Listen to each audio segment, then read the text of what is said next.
Right now, what you're looking at is the four horsemen of this crazy apocalypse. And it's just very fitting because tonight it's all about the team. Several weeks ago, other gentlemen not named me on this show took you back in time and moved some pieces of the world of wrestling around. This person to this timeline and so on and so forth. It was the only thing we needed left was Thanos going, that's it. Tonight, we revisit that in an episode that I'm going to call Tag Team Hot Tub Time Machine. Welcome to Wrestling with Egos. Yes, you can take that title as dirty as you'd like to. I approve of it in advance. Again, welcome to Depending on Wrestling the with teams, you Egos. might not. Well, the voice you just heard, for those of you not watching us on the YouTubes, if you're watching us on any of our podcasting platforms, such as Anchor, Apple, Google, Spotify, Amazon, iHeartRadio, I think that's it. Intergalactic Radio, Spotify. You got them all. All right, yes. I had to look at my checklist. Yeah, the voice you heard before, the first voice you heard was that of our mate from across the pond, Katie Hinkin. How's it going, my boy? Going very well. I'm weirdly, once again, I'm getting too used to being awake at this time in the morning, which is So- good. I'm destroying my sleeping pattern to talk about wrestling, and I'm bloody fine with it. We and appreciate love you, that. sir. So I didn't have a once sleeping again, pattern anyway, do I? once again, the Americans are completely screwing up things in England. So I mean, USA. I think we screw up our own fair stuff too. Our own fair amount. The second voice you heard would be that of my best friend in the entire world, the intellectual savior of this motley crew, Brian. How are you, my friend? Doing well. We're squarely in the midst of the holiday season, and I'm God, I ready knew to that was ready to coming. talk some wrestling tonight. Looking forward to seeing where this discussion goes. And there's one voice missing, and if you're again not watching us on the YouTubes, you don't know if he's here or not. Will the not so mystery guest please sign in? Oh, I'm here. I'm Oh, ready. See, He's ready to go. He's being See- really quiet. He's got some things he's got to say. oh yeah, So- see, Big Isaac. You know, Big Isaac is here, ladies and gentlemen, and obviously, you know, for those of you not watching this, you can't see you can't see that you can't see that epitome of the phrase "sexual chocolate." You know, and for that, guys, I'm sorry, you're missing out. And also, just let your soul glow. Yes, I consider myself sexual white chocolate. I'll allow Hey it. now, I'll allow Wrestling it. with Egos After Dark, ladies and gentlemen. Hey, Here we go. That's good. well, technically, it is dark in all of our worlds, even though there's actually only two, because there's three guys from Northeast Ohio and one guy from England. So I mean, hell, It is the same world, just so you know. yeah, pretty much. It's round as well. Hey, we do every once in a while throw in a little bit of random other sports stuff, but here's something that we could all be in agreement on. I think I might really just screw myself up if I'm wrong about this. Raise your hand if your country's in the round of 16 in the World Cup. All right, I couldn't remember if England made it or not. Oh, come on. I mean, if we're at the point where America is still there, probably certain that England is still there. Let's be fair.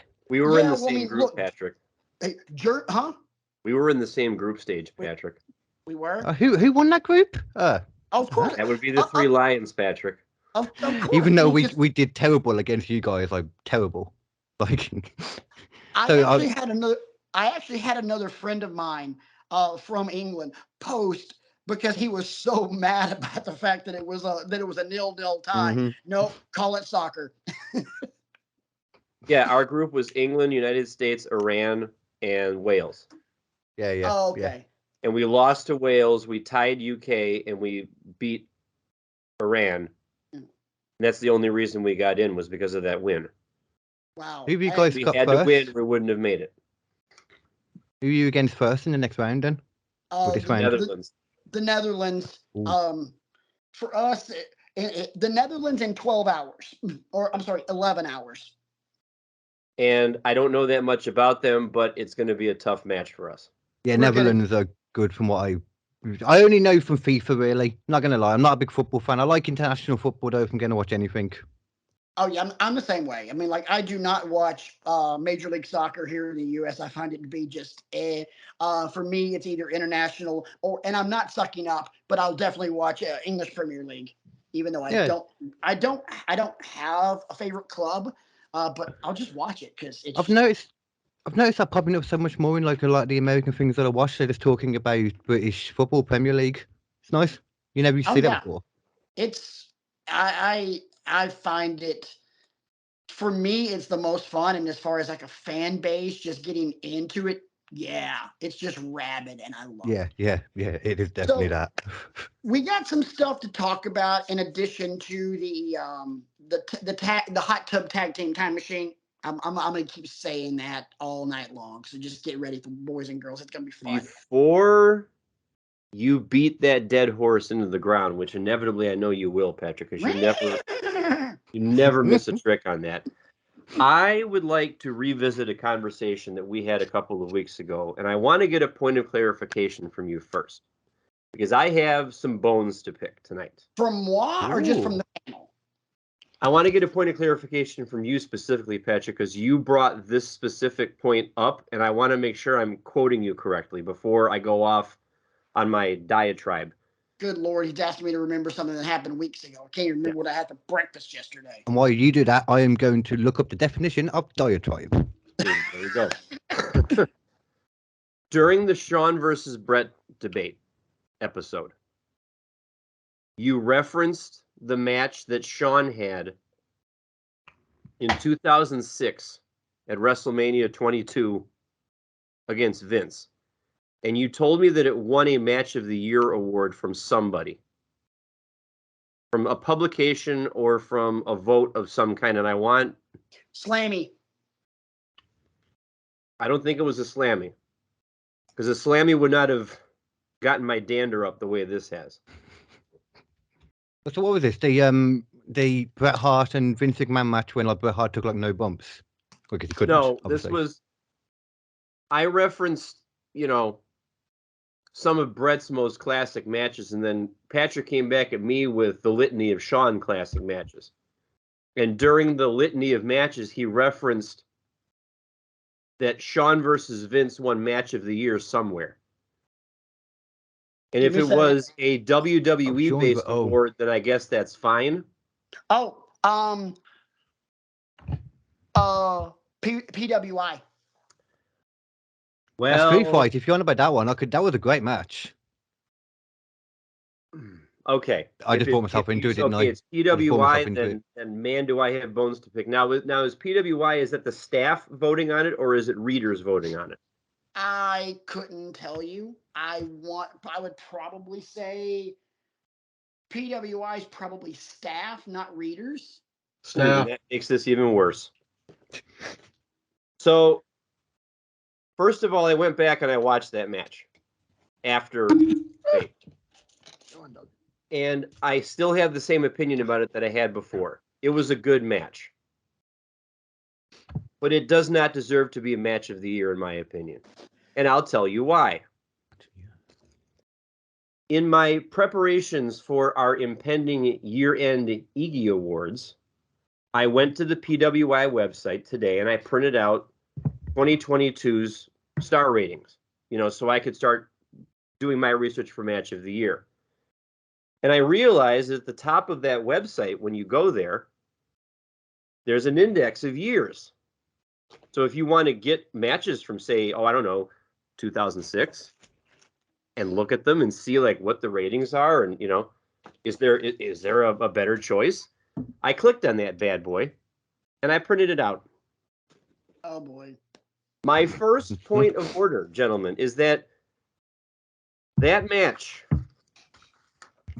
only got 3.5 stars from the staff at Pro Wrestling Illustrated. Now, are you sure we're talking about the staff from PWI, or are we talking about Meltzer? Meltzer, That's Meltzer's not PWI. Meltzer's Wrestling Observer, Yeah. and Meltzer hates Vince. Okay, but Meltzer hates then wrestling at this point. maybe you just shot a hole in my argument because I thought the two were one and the same. I Pro didn't know Wrestling that. Illustrated is Bill Apter. Okay, I'm still going to go on with this because my dander's up. Okay, go for it. Go for it. Isaac, would you like to take a guess? Since I just told you that the match between Vince and Sean was rated 3.25 stars. Would you like to take a guess as to the number of matches that were more highly rated in 2006 than Vince versus Sean at WrestleMania 22?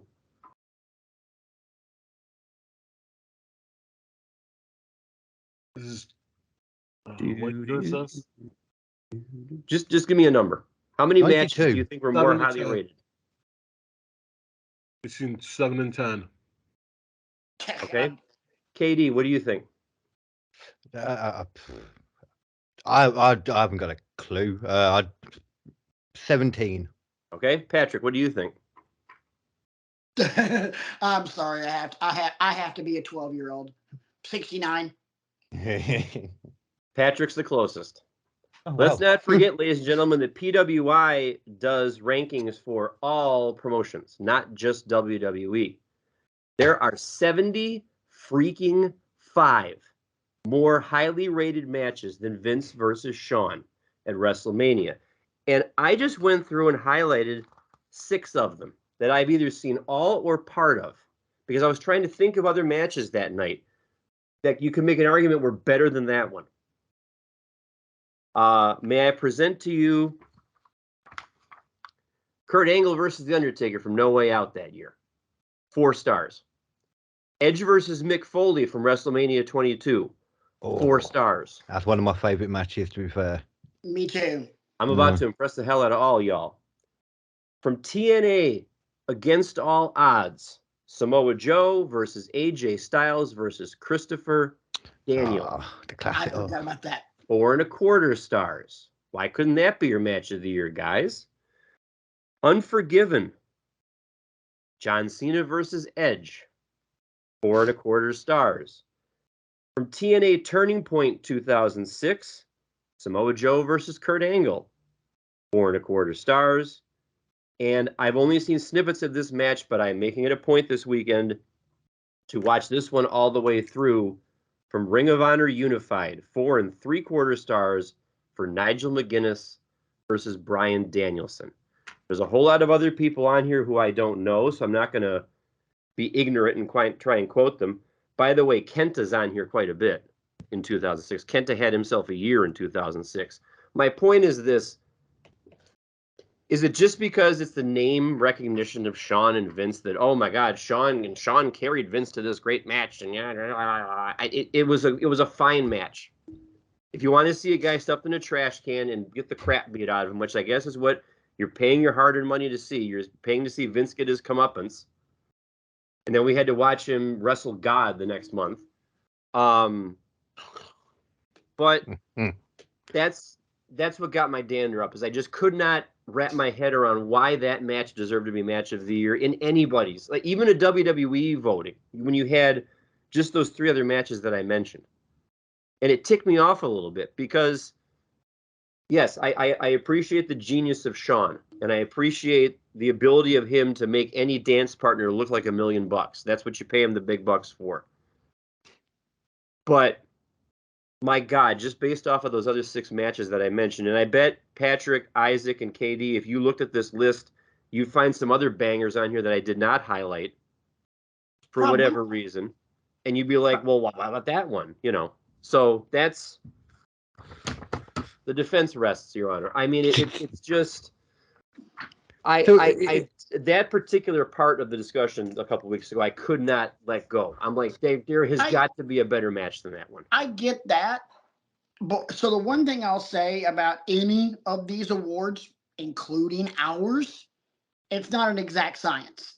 Yes, it Somebody's is. gonna- Eagies, don't you denigrate the Eagies like that. We put them through the algorithm, and we spend minutes trying to come up with these winners.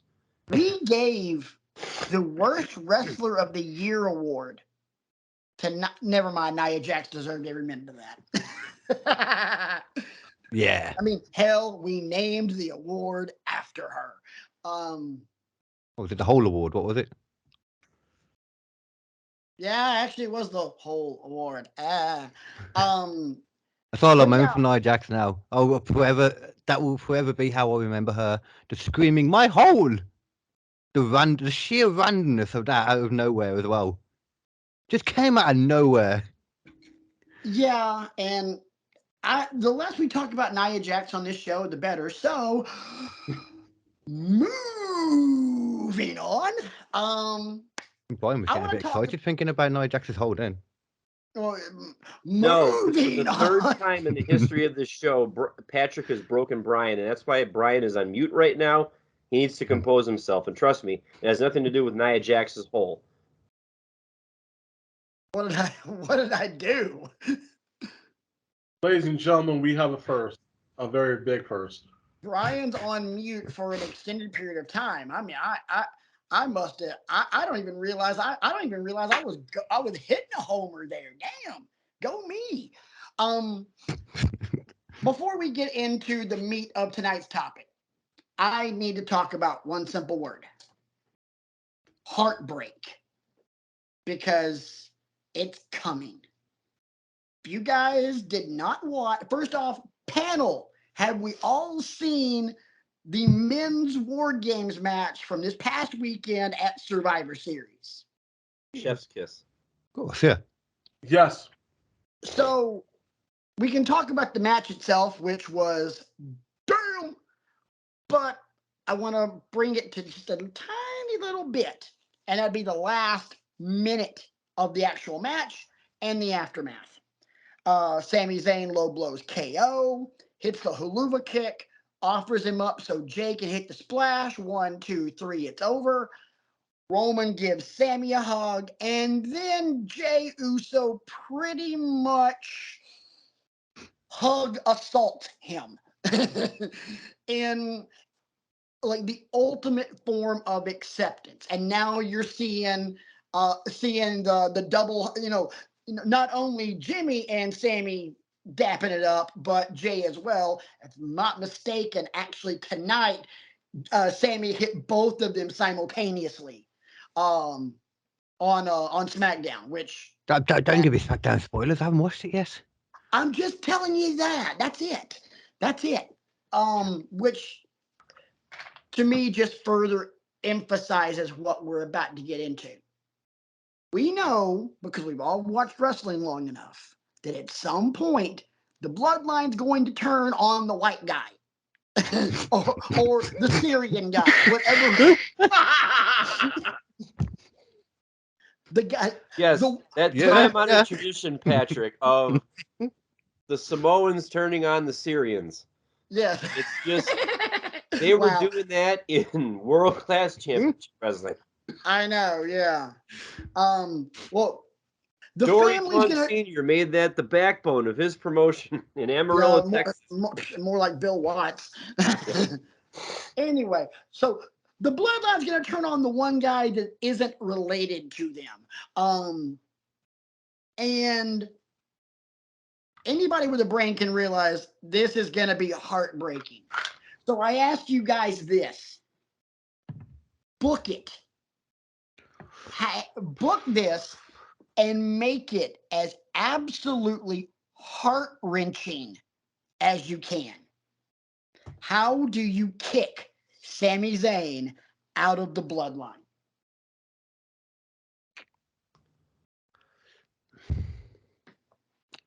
See, it's hard, like, because I know where I'd like it to go, but I don't know at what point I'd want him to leave the bloodline. That's the problem with this. Like, I think for me, I think the best place for him to leave the bloodline is I think for me, I would end up having Roman defending the title against Owens at the Rumble, and then somehow it leading to Roman defending the title against Sami at Yeah, that's- Elimination Chamber, and then Owens and Sammy taking the tag titles off of the Usos at WrestleMania. But then at what I point? think- That's the thing. I think for me, the way to do the way to kick Sammy out is Roman in the Rumble essentially annihilate KO at the end. And it's just an absolute massacre. And more or less Sammy stepping in the way to, hey, he's still my best friend. That's enough. He's had enough. And that be, enough to be able to say you stood against the tribal chief, you're out. And you can still kind of tease that for a week or two, because let's be honest, you really don't need to have a huge build towards Roman and Sammy, because if you tease it, you don't need to really announce it until the last minute, kind of like Cena and Undertaker at the second WrestleMania New Orleans, whatever number that was. 34. Thank you. You always remind me of that, Brian. That's why I love you. See, that's what I would do. And Sammy gets his ass handed to him. I mean, it's a 10-minute just massacre.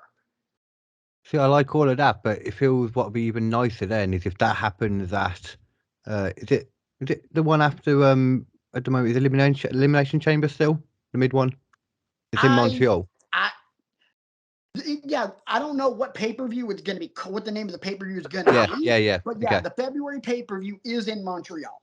So I like the idea of him going for the title there, but I think more than anything, I like the idea of him turning on him there in Montreal.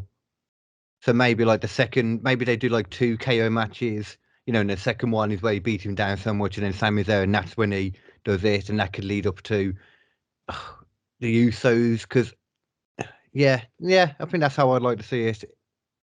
I don't know how it's I don't know. See, I think for me, the best way is for the end game to be Owens and Sammy against the Usos at Mania. Mhm. Because I personally, if I'm writing it, WrestleMania is this what 39? Yes. Yeah. WrestleMania 39 is the fall of the bloodline. Roman loses, Roman loses, and the Usos lose. Are you guys expecting Rock to be there? No. I'm hoping to God no. No. He's not. That ship has sailed, Katie, in my mind. Well, it's still strongly rumored, man. Like I wouldn't be surprised still. I wouldn't either, because they've done dumber shit. But And the story is there. Like it's a Right. huge get for WrestleMania to have the Rock there, like it always is. right, It's but I built-in also story. but as far as another huge gate, if he's healthy, the answer is Cody Rhodes. I don't know, because WrestleMania is always about getting like the casual fans in it and stuff. Yeah, Casual fans are going to be more inclined to watch if the Rock's there. right, and you're right, but at Doesn't the mean I same want it to be time- that way, but I'm just saying where I think it will go. Right, Yeah, but you yeah, also have to it's fair think play. we're no longer writing for an audience of one now. We're writing for the head creative guy actually understands wrestling and not sports entertainment, pal. One of the CEOs is also like a business money man as well, though. Right, and can't, also one of the CEOs is also Dwayne Johnson's longtime buddy. I still don't think it's going to be The Rock. I think this is going to be the first WrestleMania we've had in a long time where it's actually wrestling as opposed to a big money grab. But I think Logan Paul will be there again. When it comes to WrestleMania, though, Repeat that again, Isaac. it's always a big money grab when it comes to WrestleMania, though. Well, of course Exactly, it is. It's the biggest damn show of the year, and it's also going to be a 2-night event. I mean, how could it not be? I mean, just like Wrestle Kingdom next month. it's the biggest show of the year. It is a money grab, no matter how many ways you slice it. The Super Bowl is a money grab, even though it is the NFL's championship, and it's one of the global, from a global perspective, one of the most televised events of the entire year. Doesn't matter how great the game's going to be, it's still a money grab. Mhm. I mean, I personally don't want to see any of this unless the Sami Zayn removal from the bloodline is just gut wrenching. Yeah, it has to be. I think it'll be either way. I don't see how they've done the story so much justice as well the whole time. You know, This has been from a WWE perspective, this has been the best told storyline they have done since Ciampa and Gargano. I'll agree with that. I mean, and because you have to think, Ciampa and Gargano was told brilliantly. So I'm very much, I'm looking forward to seeing how this all pans out. I think I'm hoping that it lives up rather to all of our expectations, because the bar is already being set pretty high. I've got one question I'd like to ask you about all of you about that Okay. particularly. Do you see or do you want the whole Sami bloodline storyline ending at whatever point with Sami winning the title? The WWE title, you know, the main one, or what, the Undisputed, whatever it is now. That would be awesome. I'll also say very unlikely. Don't get me wrong. In a perfect world, for Sami to win that at Mania, oh shit. Not That necessarily a would- Mania, just in general, though. It could be after. No, if they're gonna do that, it has to be Mania. Either that or the night after Mania. It has to be that. You just put a seed in my head for how I'd book it. Okay. Oh, Since you've been Go on. away, you've been away taking care of that lingering cough of yours. Go ahead.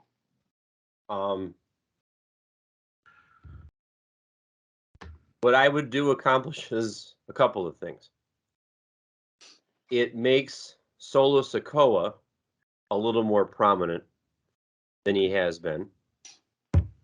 And it puts a championship on Sami. I want to split those titles up again. Because even though I will give you how wonderfully booked the story has been with Roman as the undisputed, unified, whatever they're calling it, I forget what the actual verbiage is.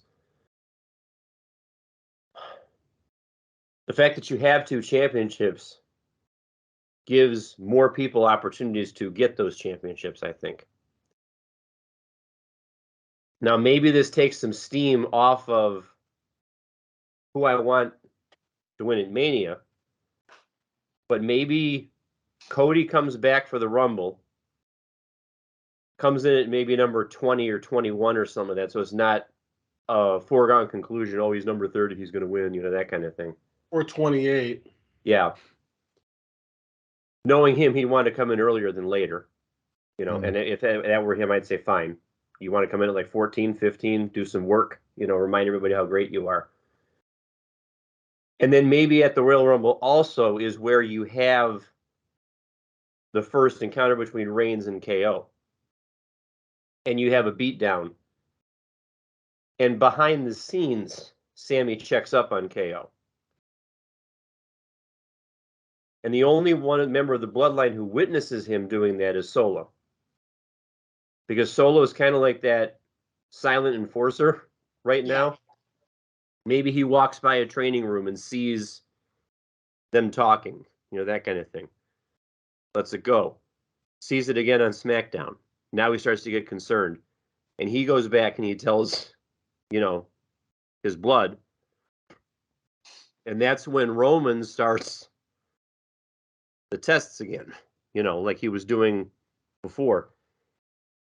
And I think that's what makes the storyline work more than anything is Roman's facials and Roman's posturing. I've never seen somebody say so much with so few words. Oh, I know. It's unreal. The last guy that I remember that could do that was Jake the Snake Roberts. Jake didn't talk that much. But, excuse me. So, and then in that circumstance, maybe you have the expulsion of Sammy from the bloodline on a Raw or a SmackDown leading up to No Way Out. Because if No Way Out or if Elimination Chamber is in Montreal, that's where I put one of the championships on Sammy for that hometown reaction. Can you imagine how bonkers those people would go if Sammy took a championship off of, and then you've got Roman trying to pick up the pieces, and that's when Cody comes in and takes the other championship off of him at Mania to get the reaction he so richly deserves. In that circumstance, though, I don't know who you have take the tag belts off of the Usos, though, because then who does Kevin Owens partner with? Right. And I think And I didn't think that all the way through. This is why I'm terrible at fantasy booking. Could still go with KO though. That could still work. Sammy and KO Yeah. still. Yeah. Yeah. I mean, that wouldn't be the first time that we've had someone with the title also be tag champ. Anybody got anything else they want to add to this before we move on to the other part of tonight's show? No. I have Sami Zayn. He's one of the people that whoever is in the main event at WrestleMania against. I'm saying Cody Rhodes right now because that's where all the roads lead to. But Sami Zayn. I see what you did there. This guy. That's why he's on payroll, boys and girls. That's why I get paid the big bucks, whatever that is. Anyway, I see Sammy screwing him at Mania. And everything looking fine up until the Elimination Chamber, where Jay screws up Sammy, and the best way to get back at Jay is to screw Roman at Mania. And I see that I that's what I would do, but and that's just the way I think it would go. Be different. Yeah, very much so. But you know what? That works too. I like the fact that we all have slightly different takes on it, and every last one of them work. I did just think of one slightly different thing as well. Interesting if maybe it doesn't break up on the bloodline like until after Mania. Maybe Sammy wins the briefcase, Money in the Bank. Do something there with it, maybe he's supposed to lie down or something, but it's just like, no, he's going to go for it, wins the title. Even if he doesn't win, he could do it then without winning. Because I don't know if I fucking see them breaking Roman's title streak for Sammy. KD wants Roman to get to 1,000 days as champion. That's what he's doing there with the Money in the Bank. I see what you're doing there, KD. Well, first off, there's really nothing wrong with that. I mean, Roman's reign doesn't necessarily need to end right now. I mean, it's you can continue to tell that story beautifully. Still got legs. But the problem is you just have to be able to, it's a lot like how we've always joked when we were doing all the trivia stuff. The one, whenever I finally lost, we were going to do the whole, Titanic theme song, and Brian and Isaac were going to completely lose their crap, and it was going to be one of those big celebration kind of things. You need to build it up. You need to build it up to like the ultimate culmination. Like, this is the moment. Yes. Like, it's the 1980 US Olympic hockey team. Do you believe in miracles? Yes. Right. beating the Soviets. I mean, it's that. You have to build to that no matter who is the guy taking the title off of Roman, whether it's Cody, God, I hope not, but whether it's The Rock, whether it's Seth, and I don't think that's out of the realm of possibilities. It'd be them flipping Rollins to a babyface and having There is him somebody ultimately. that you're not talking about possibly taking the title off of Roman. Who? I think this is the perfect time. If WWE plays their cards right, it's the perfect time for that long-awaited Simon Dean comeback. Oh my God! On the Ladies and gentlemen, someone's about to be muted for the rest of their lives. He runs over Roman on the Segway, man, and pins him. Oh. 1, 2, 3. The boyhood dream is come true. Just kidding. I don't see how you can't go with that personally. If WWE haven't had that idea already, they need to listen to this and do it. KD, stop. Do not encourage him. Every I couple think of it's a months, great KD, idea. every couple of months, KD, I take that Simon Dean card out of the deck and I play it, and I get just the reaction I want to get. God, It's a good bless card to him. play. I'm a dick. Anyway, moving on. In let's fact, talk- next week on Wrestling with Shut Egos, up, Brian. breaking news, he's gonna be here. Darn. Straight up Simon Dean and Nia Jax all night long. Good God. God. There's This a is really where you horrible go for angle. your top shelf wrestling content. There's a really horrible angle to be written there between Simon Dean and Nia Jax. There's a really horrible angle to be What written. a really heartfelt one. Oh God. Anyway, moving on. So several weeks ago, the guys, while I was away one weekend, did a time machine episode, taking guys from certain eras and moving them to others because that would be another great fit. Well, they focused on a lot of singles wrestlers and not necessarily tag teams. Me personally, I'm a big tag team fan, and I felt, yeah, we need to redo this, but just focus on the tag teams of the world because there's a lot of juiciness in there because there's so many great tag teams throughout the history of wrestling. So tonight, it's Tag Team Hot Tub Time Machine. Let's rock and roll. So I'd like to start this with my big one. I'm not saving this one. I'm doing this one right now. You're gonna go to the 80s and you're gonna move this team, not necessarily a tag team, but this team to present day. Because with social media and marketing and these guys' looks, ching, the Von Erichs. I would move the Von Erichs to, honestly, I'd move them right now to AEW. I'm wondering now if you're going to equal one of the ones I was writing earlier. I'm interested to see where this goes. Kerry and Kevin Von Erich would be over like all get out. My dog's I mean, slightly yeah, dying. if the gimmick's the same, I mean, if they're coming through the crowd and letting all the girls kiss them and stuff like that and grab at them, and that's the part of that about them I could never get over. I respect them, their work in the ring. It speaks for itself. I respect, the lineage with their dad and stuff like that. But my goodness, like I could not imagine like a wrestler getting pawed like that. Well, you also have to go back and look the way the Sportatorium was set up. If you go back and watch any of that old world class footage, they didn't have guardrails on the aisles. They had, on the aisles. They had these little cables, but you only had about that much room to walk through. It wasn't like when we go to wrestling shows now, and you can 12 literally, feet. yeah, you can have 4 people wide and still have room to barely touch the guardrails. You could walk.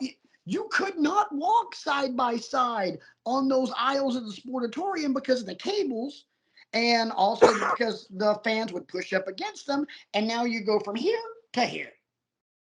And And we know all about the incidents through the years of wrestlers getting stuff thrown at them and, injured and trying to, get, people trying to like run at them and kill them and stuff like that. Like in Mexico and in other places. Puerto Rico, Well, yeah. Getting stabbed. Yeah, Bruiser Brody. But then again, Bruiser Brody got yeah. stabbed by somebody in the locker room. Never mind. Garcia, whatever. Was it that? What was it? His name, the Invader 2. That was it. Yeah, he was Something like Invader that. too. Yeah. Yeah. So weird, but yeah. Well, I mean, good. I mean, yeah. Anyway, but yeah, that's the first thing I would do is I would say move the Von Erichs to present day All Elite Wrestling. With their skill set, they'd get over. With their looks, they'd get over. Maybe hope to God somebody teaches Kerry, God rest his soul, how to cut a promo. But aside from that, I mean, There's always you room got, for improvement. you got something to work with. Who's got one next? Oh, I thought we had to come up with like the matches. No, That's we what. were- Okay, Oh, cool. geez, no, we can't. No, I mean, Oh no, you're literally just moving one team from whatever era to another one because it's a great fit. I can do that as well. It's easier.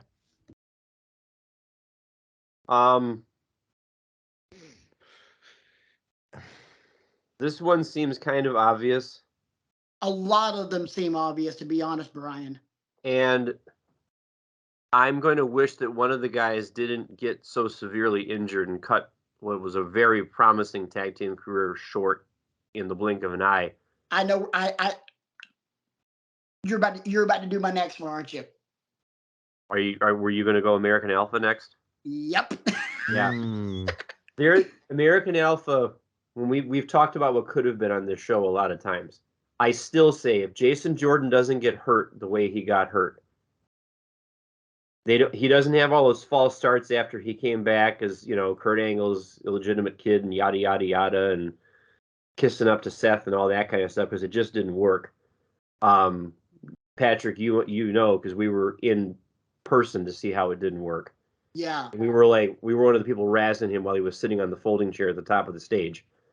Along with our buddy Braylon. Shout out to Braylon. What's up, buddy? But if I imagine what American Alpha could do also in AEW. Yeah. I mean, they would. It's a good tag scene in AEW, but American Alpha could kick it in the rear a little bit. AEW's tag scene isn't a good tag scene. It is a ridiculous tag scene. And moving them to AEW would just make... Yeah. Oh, you got Yeah. some teams in I- there that could absolutely go. I mean, you've got the Lucha Brothers. You've got Yeah. the Bucks. Top You've got Flight. FTR. You've got Taylor and Acclaimed. Trent. Talent-wise, yeah, the tag scene is amazing. The way it's being booked, it's atrocious. Oh, no. No, Yeah, the way it's being booked, but we're not talking Yeah. about that. It's like the Yeah, whole of no, AEW basically is that. We're ignoring bookers and just going on talent. The All other the places... talent. I'm So. already fantasizing about American Alpha versus the Acclaimed. Oh my God. I mean, those guys No, could hey, bring the best for out of each me, other. For me, even though we've already seen it, I'd still want to see American Alpha and FTR. I had American Alpha. I bet all four of us are going to bring up FTR at some point during this discussion because they'd fit just about anywhere. P.S. We're not there yet. I'm gonna bring him up later again. But for me, American Alpha, I'm going back, and I'm taking them to Jim Crockett Promotions. Could you imagine American Alpha and Tully and Arn?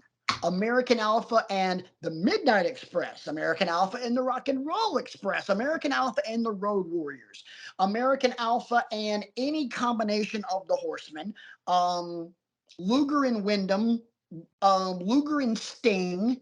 I can keep going.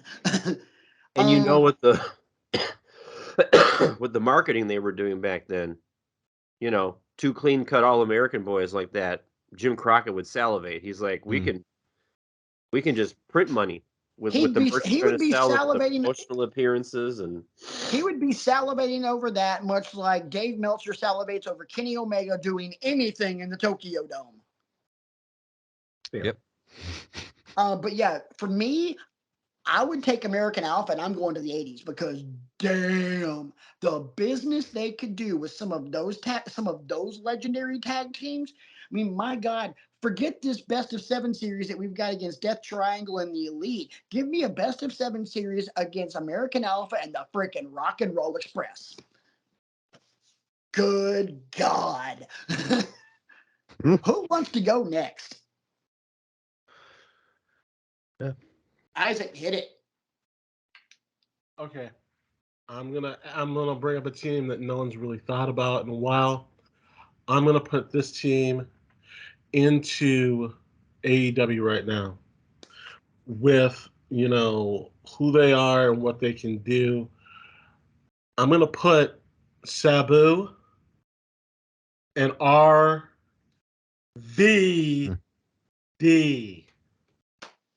Put those two mother in with, you know, Amen. with do I need to start saying No. Death Triangle? No. But say Private Party? Do I need to do I need to say the Jacksons? No. I Those mean, my two right there. Thank you. yeah, I don't think anything else needs to be said about that. I did not Sabu think and Rob Van Dam would screw up the Young Bucks. Yeah. It I wouldn't mean- be close. We all know that's happening. That's not the point. Yeah, But- yeah. Since we just I mean, the Young Bucks mentioned- are great and all, but since I we don't know just what- mentioned Enough said. we just mentioned them. I have a question because if we do, I want to address my beef with it right now. Does anybody have the Young Bucks going to the early 90s WWE just so we can have the Young Bucks and the Rockers? I don't want Yes. the Young Bucks now. God, so. no, Yes. no. What? And here's why. I do not need to see an effing super kick party in front of the man that made the super kick an actual fucking finisher, not a watered down throwaway move. Do not give me that because the Young Bucks have bastardized one of the best finishers of all time. Let's be fair. On. Let's be fair. It's as much as I don't like the Young Bucks. The Usos do it just as much, probably more. Right. But the For a long Usos- time, they've done it for a long time as well. Right. But the Bucks were doing it before the Usos. The Bucks, I don't know how long they've really been going. So They've been around for a while. About Bucks and moving them. The problem with moving the Bucks is they are such a what's the adjective I want to use? They're a very referential tag team. And by referential, I mean it's very clear when you watch them who their inspirations are. They don't and I enjoy watching them. I don't think every match is match of the year and stuff like that. They have had some matches that have, really impacted me. But it's obvious that who they watched growing up is who they imitate in the ring now with the gear and with the move set and with this and with that. Which is why I don't think you can move them back in time that far, because so many of the excuse me, combinations that we have that are good is because it's a clash in styles. And that's why we say FTR could really go anywhere, because they can brawl, they can be athletic, they can do wrestling and counter wrestling. If you want to do that, they'll fit anywhere. I literally have them on my list as FTR to anywhere. Right. I have actually I have three. Since we just said the word anywhere, let me just throw this out. I have 3 teams on my list that it literally says them to anywhere. FTR, Dudley's, Steiners. Any of them. I say Dudley's Anywhere. definitely yes. What'd you think? And Dudley's and FTR definitely yes. I don't know about the Steiners. I just don't know them as much. Like, I know who they are. I didn't see them. Apologies as to everyone for the coughing, by the way. I think I just got myself so worked up at the beginning of the show that I'm trying to just like. No, I'll co-sign Patrick on the Steiners. They were an amazing tag team, and for their size, for what they did, for what they're able to do, they can put in some work, and it doesn't matter where they go. Yeah, So I think those are, and there's a lot of teams that I have on my list, but they fit best in a specific place. Those are the only 3 teams that when I was putting my list together, I'm like, yeah, I could put FTR in Jim Crockett. I could put them in Attitude Era. I could put them in NWO era WCW. I could put them in AEW right now. We did see them in the golden era of NXT. You could put them anywhere. The same with the Dudleys. Whichever version of the Dudleys you want to go with, whether it was ECW Dudleys, TNA Dudleys, or WWE Dudleys, and the Steiners are the exact same way. any of those teams can go anywhere and still be the damn Steiners. You can't do that with teams like the Road Warriors because there's certain eras of tag team wrestling. My opinion, the Road Warriors don't work. Like for example, right now. Yeah. Katie, let's hear one of yours. Okay. I got a couple written down while I was doing that. You know, I'm going to throw a new one out there. I've just thought. Actually, no, it's kind of in the same kind of vibe as what you were just talking about, actually, with the ECW kind of things. I'll go a different way. Too Cool in AEW now. God. Just be perfect. You just imagine it. All the skits. Hang on. Brian, Isaac, you know what I'm about to do. Katie. This means the six fingers means my favorite catchphrase that I use on this show. Shut up and take my money. I'm be in. perfect, You're going to man. be first in line for that Too Cool AEW t-shirt. I mean, dude, I'm in. That would be Too Cool versus the Acclaimed. Sign me up. I'll just keep imagining an Orange skit as well with them, Orange Cassidy, doing a little mini version of the dance with them, you know. Danhausen. Oh my Yeah. God, Too Cool and Danhausen. Stop. Just stop. No, this Perfect. is amazing. This might be the winner of the night. Wow. I KD gotta coming write in that one hot down. with that one. I love it. I feel like there's probably other like comedy people in there that we're not even thinking of as well. You could throw something in with the pizza man, whatever his name was. Luigi Primo. That's the one, sure. My God. And you could also have them playing off against, you know, kind of the straight men tag teams. Mhm. Could you imagine some of the stuff we get between, you know, Too Cool and say Adam Cole, baby? Well, to be fair, you know what? It would be very entertaining as well listening to promos between Too Cool and the Young Bucks. That would be fun. I'd be there for that. God. Oh my God. And Anyway, calling out. Sorry. somebody go before I continue to keep fawning Here's over one. this idea because I'm in love with this idea already.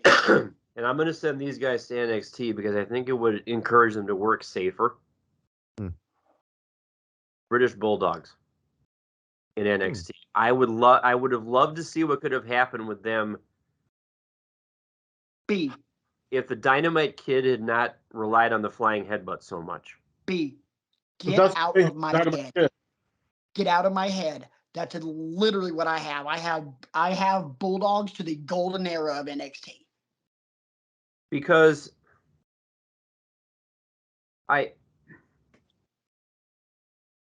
they were one of the teams I watched as a kid. When I first started watching wrestling in the mid 80s, late 80s, they were the ones, they were always on TV. They were always featured at Mania. Something but as I got older and I started realizing the danger of doing some of their moves like that, you know, and the neck trauma and the head trauma, and you know, He used to do it a different way as well, didn't he? The Benoit, I saw like originally. I don't know if he changed it later on, but he used to kind of like curved as he came in, didn't he? But it still screwed up Tom Billington like big time. You know, his quality of life disintegrated towards the end of his life. Right. That's, you know, that was one thing that Harley Race would say is, you know, the worst thing he ever did to himself was a flying headbutt, and he was only doing it off the second rope. Right. Oh, I forgot about that. I thought he did it from a standing position. I didn't know he went to the ropes and did it. Oh, he did it from a second. Brian, you bring up them working safer. I just simply bring up their style. Oh, yeah, because it's very much ground. That style would get over so well because it is a perfect blend of speed, agility, technique, power. And teams like that were... And as I'm thinking about it, I'd have to go back and watch their stuff. They weren't as high flying, I think, as maybe some people think they are. I recall, especially Bulldog, being very ground and pound, and it was Dynamite. It was Dynamite that was the high flyer. Yeah. Yeah, I mean, they were a mix. It was to look at NXT teams that we knew of. And for the record, this team's actually on my list because I would move them to the Attitude Era of WWE. They have that same style-ish as the Ascension. Agile guy, power guy, both have a hell of a lot of technique. I think the Ascension would have been awesome in the Attitude Era, my opinion. Yeah. Me. The gimmick Okay. might have gotten the gimmick might have gotten over a little better too. I agree. Because I remember I brought them up in my "It Looked Good on Paper" or the "It Looked Good on Paper" discussion last month. As that they were just a team that I didn't get. Like, it's almost like they're trying too hard to like make them the new Spooky Bollocks, team. And I don't. It fell flat for me.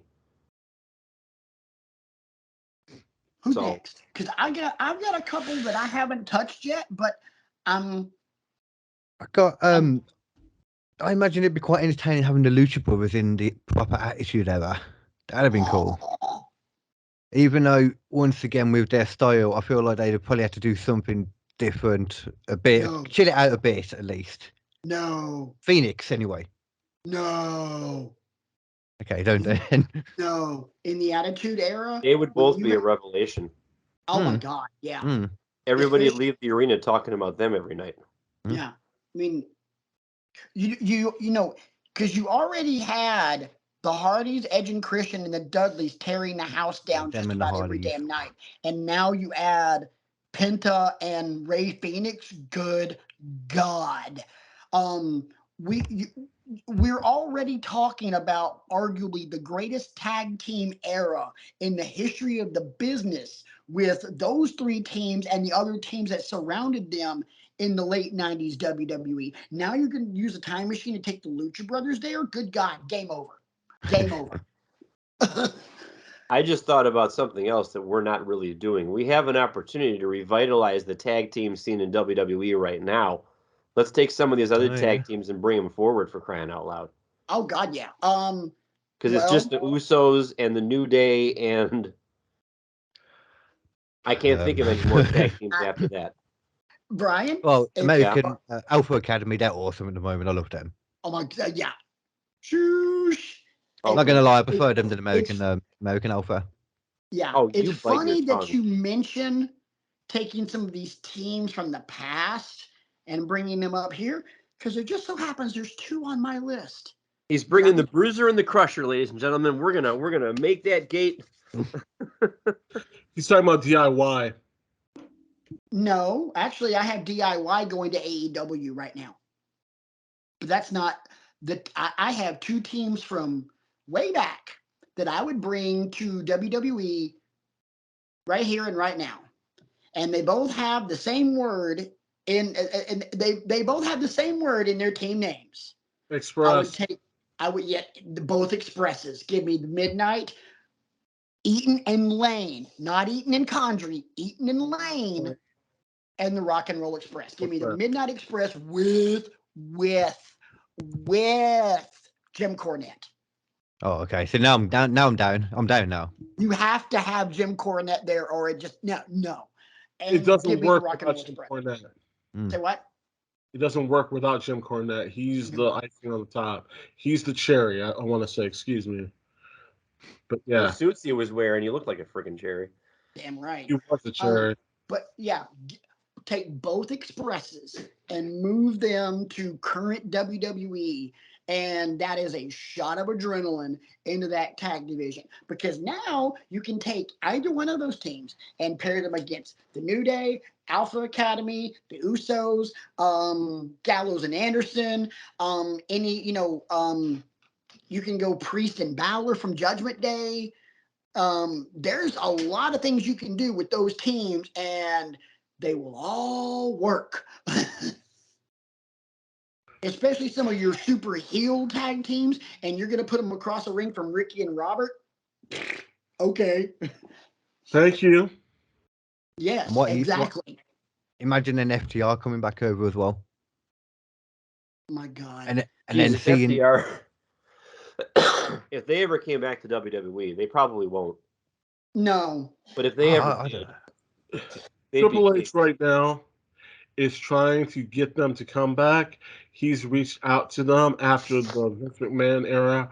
But the problem of it is, and you guys will agree, why in the hell would they come back to sit here and just be thrown into a division where they're not going to get the belts anytime soon because they'd languish. It's kind of where they are now, though. They're already languishing. Yeah, They've that's where they are. They've got 3 world titles, and they're not, and they wrestle once a freaking month. By the way, Dax Harwood versus Bryan Danielson. thank you. Good Lord. Dax Harwood versus anybody at this point. Hell, First, Dax Harwood versus Bryan, he'd drag me to a 3.5-star match. oh yeah, easily. I'm telling you right now, when we here in a few weeks, when we start debating the end of the year Iggy Awards, I'm making a very hard case for Dax Harwood as Wrestler of the Year, and I'm making a very hard case for that as Match of the Year. Mwah. I'm not arguing. I can't right now. I'm could argue it. I'm not going to be happy unless Dax Harwood wins Match of the Year somehow, some way, because there's several that could make that argument. It's been some amazing matches this year, though. There's some stiff competition. Just from a cursory glance at this year's ratings, I forgot about that. That's the problem. I print this out every year. I forget about all the stuff that happened in March. This year is going to be an absolute bitch to figure out Match of the Year. What I really want to do is when we decide to actually sit down and discuss this, I want to record that argument just by itself as bonus content. Because damn, that's gonna be fun. Let's see, I had one more. I have actually got 3 more that I want to throw out, but who else has got stuff? I don't know if this would count as a tag team, but I imagine like Timothy Thatcher and Riddle going, as you said, going anywhere back in the day. So just a fully throwback team. And they weren't a tag team for that long, though. So you could have also, if you're going to go that route, you could have also gone Broserweight. You could have gone Riddle and Dunn. Yeah, I wasn't as into that. I like Thatcher more. I don't know why. But it was. KD just jogged my memory about something. Okay, well, hit it. And I can't believe it took me this long to think about these guys because they're low-key one of my favorite tag teams of all time. Okay. And they're British. Oh. Mustache Mountain to WCW. Oh. Can you imagine them in WCW? I mean, great. Charisma, both of them, Tyler Bate and Trent Seven, have charisma for days. Yeah. So they wouldn't be any slouches on the microphone. But then when it came time to get in the ring, let's go. And you can match them against any of those bigger tag teams that NWO era WCW had. Because let's be honest, the idea of Tyler Bate power bombing, God rest his soul, but Scott Hall or Kevin Nash. Yeah, and he could do either one of them because that's a big strong boy. Yeah, big strong boy. I mean, my God, that's a great one. You I'm mentioned embarrassed that I didn't come up with that right from the jump, but So I've got 2 from one promotion. Last one, so. All right, I got 2 from one promotion going to different places, but there's both in the same promotion, same time. In matter of fact, they had a best of 7 series, and which was phenomenal. I would like to take the tag team known as Beer Money and move them to the golden era of NXT. I was thinking about Beer Money, but couldn't think of a place for them. NXT. Oh my God. That would be fun. And I'd take the Motor City Machine Guns Oh, in their prime, not now, but in their prime, and bring their asses right now to AEW or WWE. Either one would work. You made me think of another one. Who? And this is another one that could work anywhere you put them. Box office. The Briscoes. With their Well, apart from determination, AEW, work apparently. ethic. Which Briscoes? Jerry and Jack or Mark and Jay? Mark and Jay. Okay. I mean, I'm about to Jerry say, and Jack would be interesting because that's an old school back in the day. I would love to see them like tan somebody's hide. You know, Yeah. good old fashioned ass whooping. There you Jerry and Jack against the Young Bucks. There we go. That'll be it. Yeah. There we go. As someone who's not a fan of the Young Bucks, yes, please. Gotta take the money, right? But Because yeah, I mean, that you want a Clash in Styles? There's the Clash in Styles. Yeah. Try and do that flippy stuff with me. But I've just I haven't seen a lot of their matches because I don't watch Ring of Honor that often. I don't watch other promotions that the Briscoes are in. But I know enough about them. I follow them on Twitter. So I get to see like whenever they just record like they feel like saying something on Twitter and they record a video in their garage. And I feel like Jay Briscoe like boring into my soul when he's talking. You can see like the beads of sweat on his beard and stuff like that. I've been working out because it don't stop. And you want to come for me, you come for me, but I'm gonna fight. You know, it's just like, okay, I believe you. You know, that kind of thing. And you know, foreshadowing, they're one of my match of the year candidates. Lest we forget about the match they had with FTR earlier this year. I don't think you could forget that. And yes, that's definitely on, should be on anybody's short list. That's not a prediction, that's a spoiler. In the same way as yourself, I don't know if I've ever watched a full one of their matches, hence why I haven't actually seen that match. Ooh. Look it up. So here's another one of mine. And I don't know if this one would be if this one would really work or not. Your thoughts? Moving them to present day WWE, Harlem Heat. Don't see why I wouldn't. I do. Work rate? Yes. Yeah. Let me I got- guess. Was it Booker that did most of the talking? Yes, because Booker Or was one. No, Booker and Stevie both did their I own. can't. I'm Didn't they have a mouthpiece as well at one point, I think, in a lot of it? Yeah, they Yeah. had Sherry. They had Sherry, but they also had Colonel Robert Parker.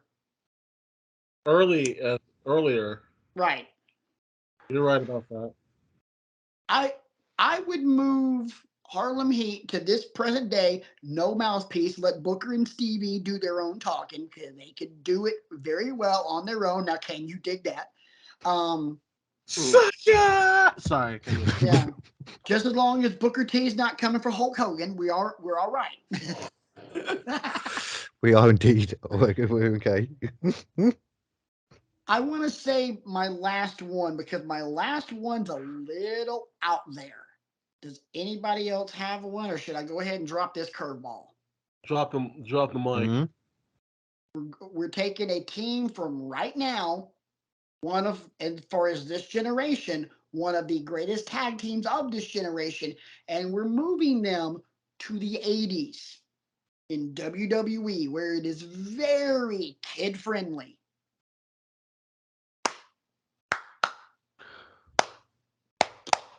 I'm moving a New Day to the 80s. That would work. Merch.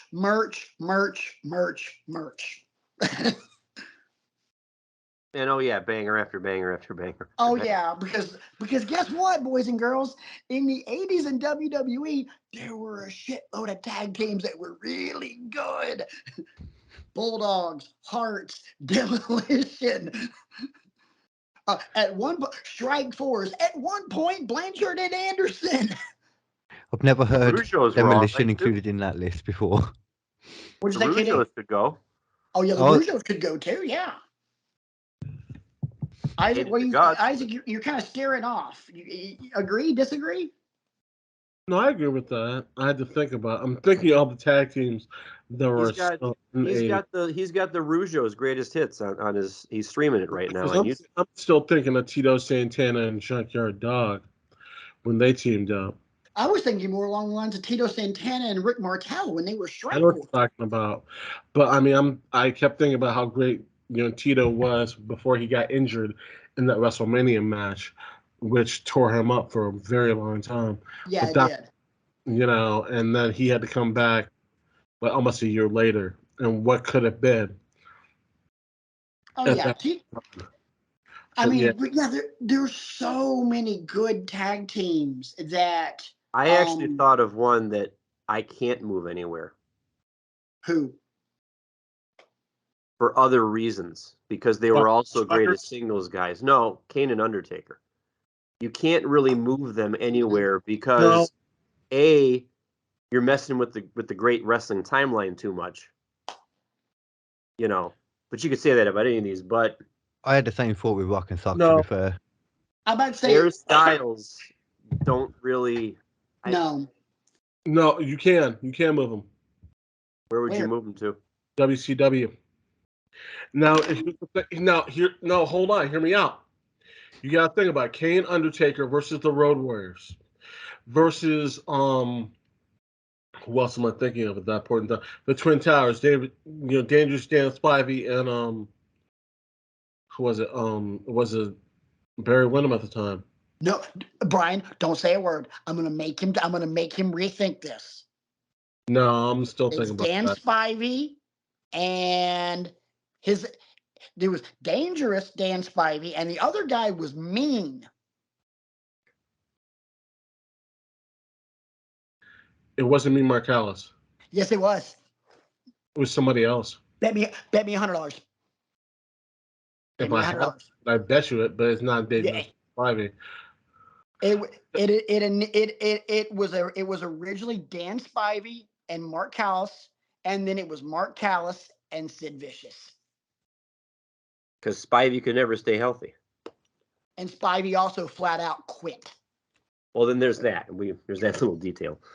Yeah, because Undertaker Fuck you, tells a Esther. story that Dan Spivey drove them to an arena. Undertaker gets out, gets his bag, and Dan Spivey says, "Tell Loli I quit," and then he drives off.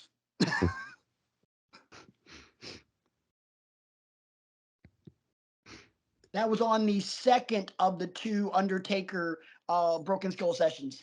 Yes. Patrick, are you proud of me? Yeah, I'm very proud. Not because of that, not because I knew the answer to that, but because I did not put Deuce and Domino in the time machine and move them anywhere.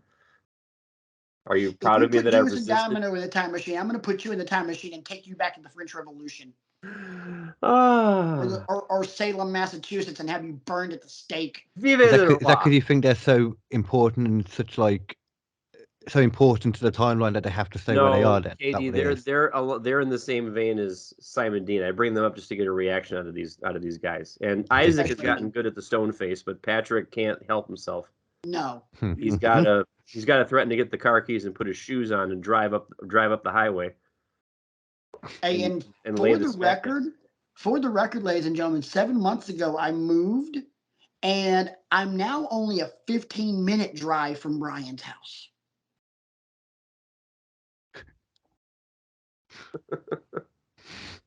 It's 11:07 Eastern Standard Time. I could be there by 11:30, and we could go live to YouTube on this bitch. I keep waiting. Have you got a referee shirt, Isaac? Yeah. We talked about that a couple weeks ago, but you weren't here, and you missed my favorite shirt of all time, or my second favorite shirt of all time. I missed it. Oh my god. Oh man. Anybody else got anything? Because I've exhausted all of mine, and as of damn. Same. No, I'm good. I'm trying to think of anything else. No. I mean, the important thing, ladies and gentlemen, out there in Wrestling with Egos land is with great power comes great responsibility. When you have a time machine, like we have invested the budget in here at Wrestling with Egos, we got to use it judiciously. We can't just throw every tag team in there and say, hey, where do you want to go? No. I mean, this is members only. This is special privileges. You know, we put Sabu and RVD in it. Justified. We are the time variance authority here. Yes. We We are studied the long one. and hard to pass the exam. We have all the proper credentials. We filed all the proper papers. You said long and hard. Yes, I did, but that's not where we're going with that, you son of a bitch. Have you been doing the same thing as me? Have you been imagining all these tag teams actually in a hot tub? That's what I was doing. That's what I thought we had to do. Tag team hot tub time machine, baby. Why do I Big hot bother? tub. I mean, I was trying to blend gravitas to the proceedings, and it's, you know. And you do. And you do. But I also want you to know that even without KD here, because KD and I are quickly bonding on something like this, it has always been my mission over the course of the 3 years history of this show to wreck your gravitas. Mission accomplished. Undefeated.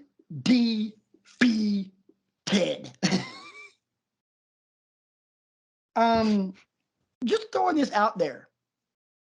Can anybody off the top of your head think about moving a tag team to a different division just for the sheer concept of, oh God, that's a terrible idea? Spirit Squad. There you go. You brought them in the time machine? You passed all the exams and have the proper paperwork, and you brought those people? Well, who else is coming out? Because there's got to be somebody else coming out right now. You brought the Spirit Squad? Techno Team 2000. The Iconics.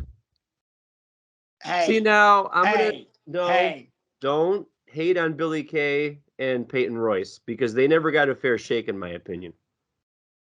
They were great. You They know were where like I'd one put of the most them? entertaining things in there. We didn't talk about any ladies. I would put the Iconics in Stardom. Can you imagine what they could do as Gaijins in Stardom? Oh my God, yeah. Because I would imagine Stardom does have a tag division. They do. Okay. Well, you Let's also go. know, I don't know if you realize this or not, but New Japan now has a women's division. They Okay. have crowned their very first women's champion, and it's Kairi Sane. Congratulations to you, Kyrie. But yeah, that was moving the Spirit Women's Squad. wrestling. I'd have to put the Women's wrestling. Iconics to the Attitude Era just so I could see them face the old Moolah and Mae Young, and then I could die happy. That, my God, that would be hysterical. Because could you They would imagine? lend some class to the proceedings because they can actually wrestle. Yeah, but But also it wouldn't think be about, a terrible match, yeah. It'd be No. okay. But at the same time, could you imagine the backstage vignettes between the Iconics and Mae Young? Oh, Lord. God bless Mae Young. Mm. Hell yes. Oh God. So before we get out of here, a little piece of trivia. Let's see. Let's see which one of you guys can answer this first, just out of pure curiosity. I'm going to name 4 wrestlers. Tell me what they all have in common. Are you ready? They're all losers. I'm kidding. Yeah, they are, but They're all wrestlers. So I win. Merry Christmas to me. I won. good night, everybody. All right, here we go. Here we go. Are you ready? I have a pen. I was going to write the names down and like that. Hacksaw Jim Duggan, Big John Studd, Lex Luger, Shinsuke Nakamura.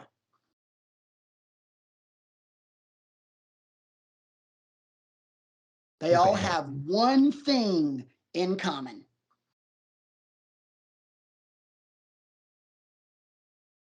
They all four are going to be fighting Great Muta.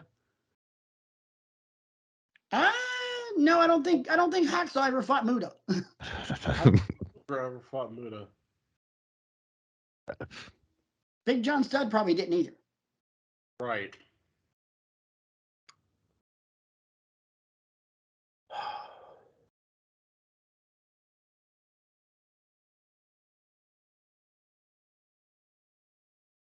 Yeah. give Have you they- one hint. I'll No. give you one Well, hint. no, I'll try. All right. All four of them have held a title in both New Japan and WWE. No? Okay. It is WWE based. It is solely Have all won a Rumble? WWE related. Huh? Won a Rumble? No. Yeah, they've all won a Rumble. Ah. There's more to it, though. Which Rumble did Big John Studd win? The second one?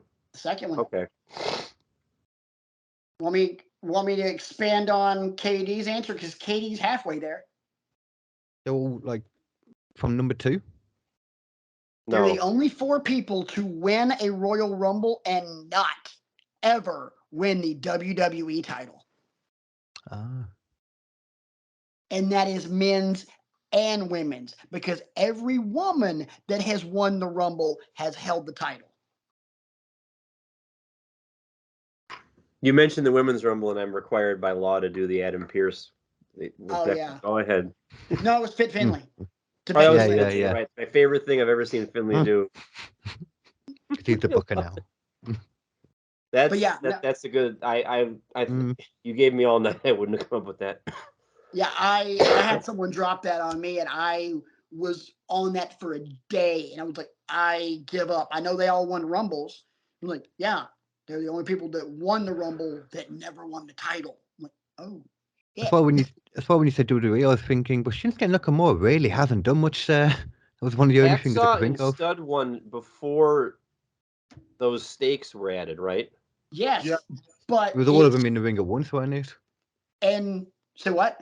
They were all in the ring at once, weren't they, for the first one? Like it was more like a No, battle they royal. still came out at timed intervals. Not a Uh, lot. Yeah, Oh yeah, that's the yeah. Happened.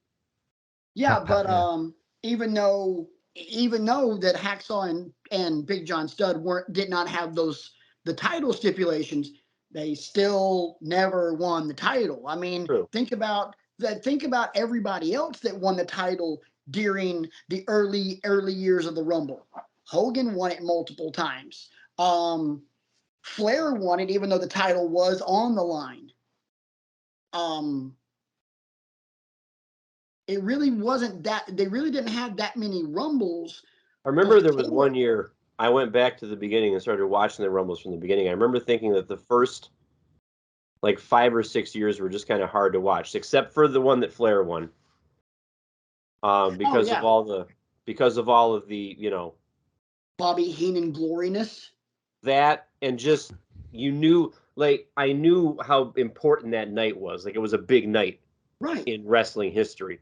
But like you try to watch the 87 and 88 Rumbles and it's hard to watch. It's like very, very stilted, and the production values are horrible, and they never had the countdown clock that often. No. Especially the very first one. Yeah. You're not gonna like it because the first Rumble I remember watching was the Three Faces of Foley one. I think there might have been some before. That's the first 97. one that I remember. That makes That's sense. 97. And I remember watching the first one. When was that? 88. Oh, okay. I think you're right. 88. KD, were you alive then? No.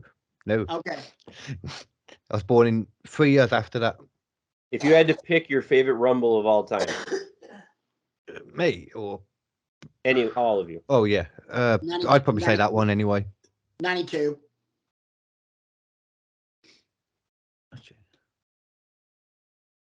I would probably either say 92 or 2020. And I know why you'd say that. No, not just because of Edge. Brock and his and the beginning of that Rumble, and then the sheer explosion when Drew kicked him out. Good God. I go back and forth between two of them. 2001 in New Orleans. Is that the one where Triple H came back? He was already back by that point because the main event of that one was Triple H and Angle. Okay. But that Royal Rumble had the hardcore shenanigans at the beginning with Al Snow and the bowling ball. Oh, that's right. It Yeah. had Kane and Drew Carey, like Kane going nuts on everybody at the beginning, and then Then he eliminated himself as well with all the people in Yes. the white coats. Okay, yeah, yes, that was good. he had the wad of cash. Yeah. And then my other favorite one is 2006, the one in Madison Square Garden where Undertaker and Michael started it. Oh yeah. And then and one the of year my bef- favorite moments in wrestling ever, bar none, is Cena coming out at number 30 and just the look of abject horror on Triple H, or not horror, incredulity on Triple H's No. face. Both are correct. Being incredulous and also just sheer horror. Yes. Because it was like he'd seen a ghost. That one was great. For me, 2020, because of that reaction with, Brock going in at number 1 and the first 13 people, and then that explosion, and then 92 because Bobby Heenan has me wanting to piss my pants because I'm laughing so hard. Yeah. Gorilla Monsoon constantly reminding him that no one's ever entered 1 through 5 and won the Rumble. Oh, shut up! Piper comes in and saves Flair. Oh, thank you, Roddy. Thank you, Roddy. It's not a skirt. It's a kilt. And then a few minutes later, he hits Piper. Oh, you skirt-wearing freak! What was the year that Michaels won it the first time? 95? That's my favorite one because that's where we get the Shawn Michaels role. Yeah. So that's got to be it. I mean, he did start it. He did come in, at number 1 and number 2 was Bulldog. Yeah. And then they were the last ones in. Yeah. For the record, more Bobby Heenan hilariousness. It's either the Rumble 92 or SummerSlam 91 when it's Bobby Heenan and Roddy Piper the whole night long. Monsoon, Piper's parents used to send him to school and then move and not tell him where they were moving. Trying to do it twice in one show, Patrick, and it's not going to work. So what? You're trying to break me twice in one show, and it's not going to work. Almost. We're almost there, ladies and gentlemen. Piper's parents used to send him to school with his lunch wrapped in a road map. Jesus, that's a face that is there. Look at that. Yeah, Brian's We're almost there, ladies and gentlemen. So here we go. Here we go. Where's that hang up button? Not only that, but Bobby Heenan Hall of Fame induction. Please excuse the way I'm talking. I had a wedgie. You sit at home for 9 months in your underwear doing chemo, watching Judge Judy, and you'll go nuts. Come on, Brian. Give in to your hate. Give in to the dark side.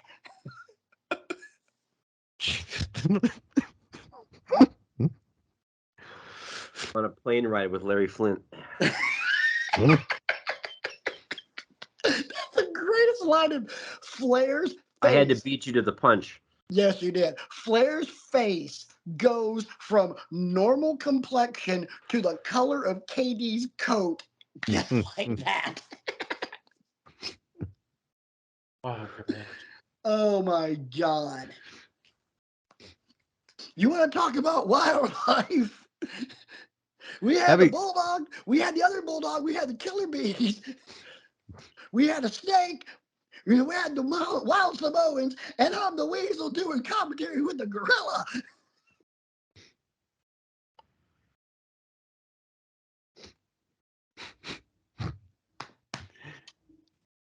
See, I didn't get to enjoy any of him during this time. He was never there, like, really, while I was listening, He was never a commentator for me. KD, I've said this on this show plenty of times. If I'm ever feeling down, I will pull up the Hall of Fame, the year he went into the Hall of Fame. And I will watch his induction speech and be in tears laughing by the time he's halfway through with it. Because he unloaded everything he had, and it was just the whole way through. Do you have a subscription to the network? I do, but I won't go back and watch it. Like, I'm more likely. I've seen bits. Don't get me wrong. I've seen bits of him on YouTube and that. He's got a documentary yeah. on the. It's worth your time, sir. I Oh, yeah. humbly suggest. I probably will. I might not. I don't know. It's good for a great laugh. I've seen like a lot of the was he in one of those roundtable interviews at one point? Yes. Yes, Yeah, he was. Sure saw that. Yeah. Yeah. He was the subject of some of them too, because there was an episode about managers. Yeah. And he figures heavily in that discussion, obviously. Yeah. If you ever want to watch any of those roundtables and really laugh, watch the one about the worst gimmicks, and then listen to Dusty Rhodes telling the story about the Shockmaster. Oh, God. I think that was Uncle Fred. That's Uncle Fred. That was an amazing one that was.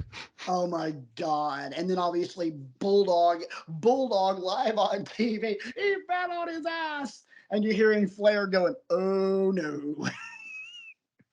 See, me watching that as well, like years later, didn't realise as well that they tried to carry it on for weeks afterwards, still trying to still make it a thing somehow after that. Oh my God. Oh, it's a thing. It's very much a thing. Oh yeah. I remember, speaking of Shockmaster, remember when in the early years of WWE Network they had that show Countdown? Yeah. And they did worst gimmicks or worst blunders or everything else, and then they get to number one, and of course it's a Shockmaster. And they start it with an interview where they sit down with Cena, and he just goes, "The fucking Shockmaster." I'm like, when you anybody want to put him in the time machine and send him anywhere? No. Well, anywhere. Why? We weren't doing tag teams. Did you guys discuss him in the? Did you guys discuss him in the? No, nobody brought him up. I was just asking if anybody wanted to. Honestly, yeah. Give it another go. Cena, yeah. There's somewhere I would move him. No, seriously, I would move him to ECW. Who? Cena. I'm not talking about Cena. Oh. I'm asking, does anybody want to put the Shockmaster in the time machine? Oh. If for no other reason than we could construct the wall a little better. That is the most excited anyone has got now, over Shockmaster. Yeah, now I would move the Shockmaster to now because, there's a little thing called Home Depot now. Yes. Yes. Where you could consult with a technician about how to build your wall so that you don't trip over it when you're crashing through it. Mm-hmm. And not only that, but you've got all sorts of fixer-upper shows on any television network of your choosing. I'm sure that not only with Home Depot, you could also pair up with Chip and Joanna Games and get get the wall remodeled in such a way where it's very conducive to run through and not drop your glittery stormtrooper. I came up with the idea to put some nice sconces on either side of the part where he was going to break through it. And it made it a lot more homey, a lot more, country vibe. It really set it off, in my opinion. The only thing I would change if we were not only moving the Shockmaster to currently right now, we would have a very nice decor, but I would have his entire suit, helmet, jacket, everything he had red, and then he would go through the wall and go, "Oh yeah!" I know exactly what I would do. I would have set up. Giant. I would have set up the exact same thing that did happen like the last few months ago, and then in that final moment when everyone thought it was going to be Bray Wyatt stepping through the door, no, it was the Shockmaster, lantern and all. That's all what it was. Look at Brian's face right now. How dare you? How dare you take something so sacred and desecrate all over it? Wow, I'm gonna storm off the show. Wow. Would be majestic though. Oh my God. That's one adjective. That's the adjective I got in my mind right now. Okay. Of the three Americans, I am the biggest Bray Wyatt mark there is, and that is the most gloriously hilarious thing I've ever heard. Just to clarify, I love Bray Wyatt too. It shines through. I mean, it's just You know, I just think clearly. the Shockmaster would have been better. That's all. But I don't know how I feel about the whole LA Knight feud. I don't know. I'm interested to see where. I like LA Knight though. I hadn't seen much of him until he came to SmackDown and dropped the whole Maximum Male Model thing. Thank God. Yeah. Talking Yeah. about awful gimmicks. Let me talk to you. My God. Shockmaster at the end of Extreme Rules. My God. That's amazing.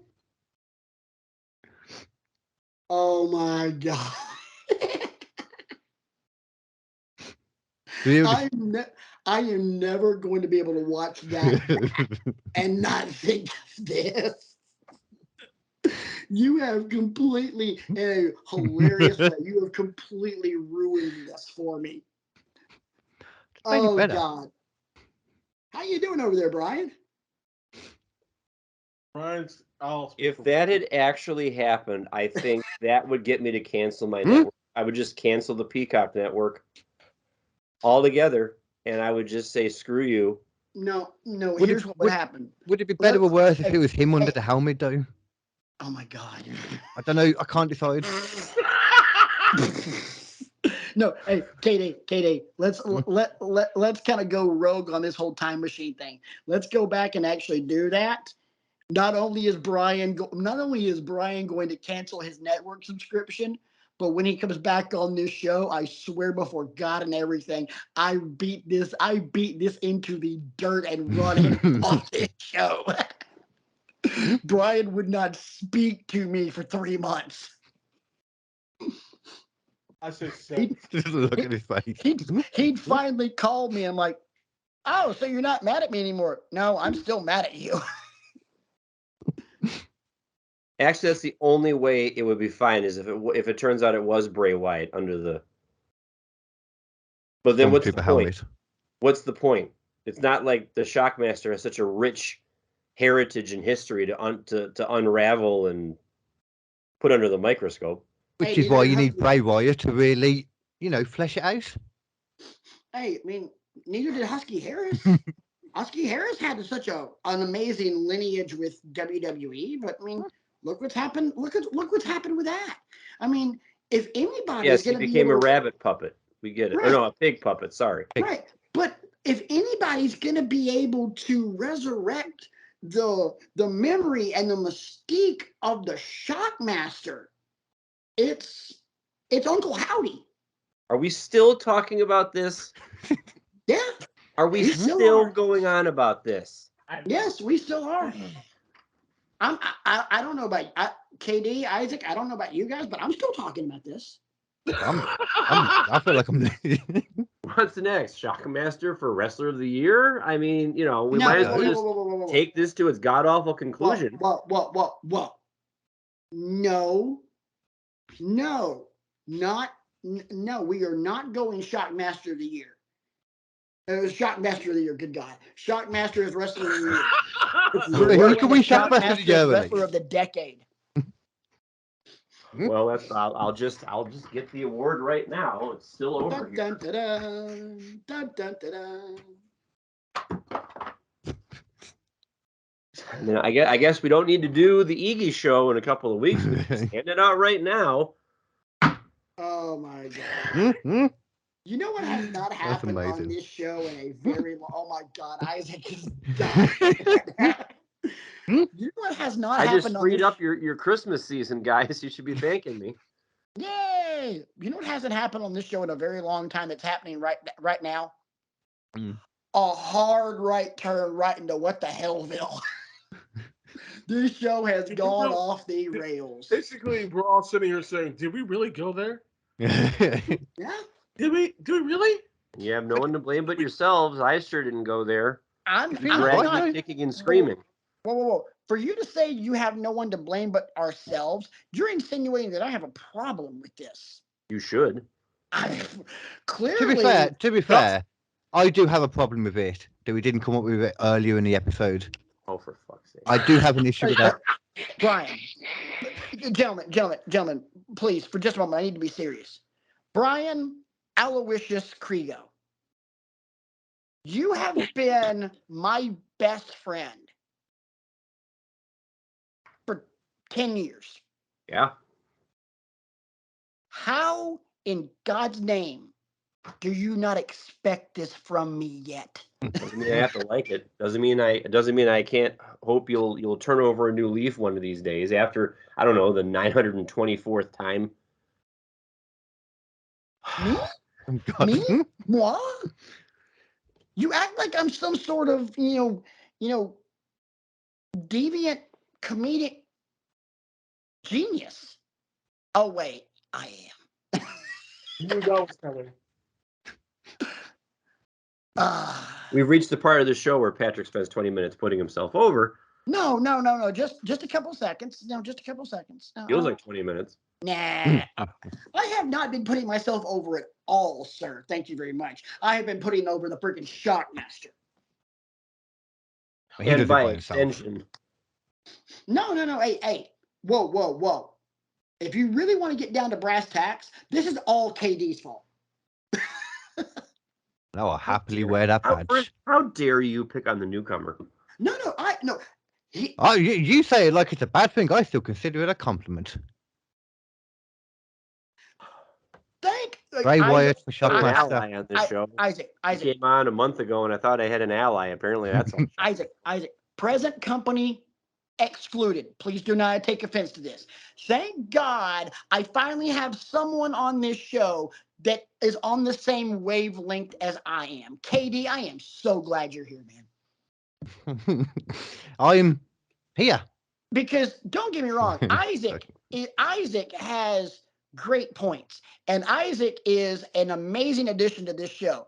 But Isaac lacks the one thing that I wish you have. One thing that I wish to God Isaac had on this show, and that is a sick and demented, twisted sense of humor. Oh, okay. Yeah, I got that. Yeah. I'm not gonna lie, the sick and demented humor hasn't come out that much yet. It'll come. Okay. So, boys and girls, what you need to be getting used to on this show is the fact that Katie and I are going to say stupid shit. Isaac's going to laugh his ass off, and Brian's going to have facial expression just like that. Where's Big the Man, Excedrin? Where did I Big put Man- that bottle of Excedrin? I need to Hallelujah! Where's the Tylenol? dip into that here momentarily. Isaac, are you okay with this? I'm okay. All right. Hey, I've seen. Oh, more. great. That makes 3 of us. Oh, well, you know what? Sounds like a great time to remind everybody out there in Wrestling with Egos Land that 75 matches were rated higher than Vince versus Shawn in 2006. And you people still picked it as the PWI match of the year. Why? You people? You What do you mean, you people?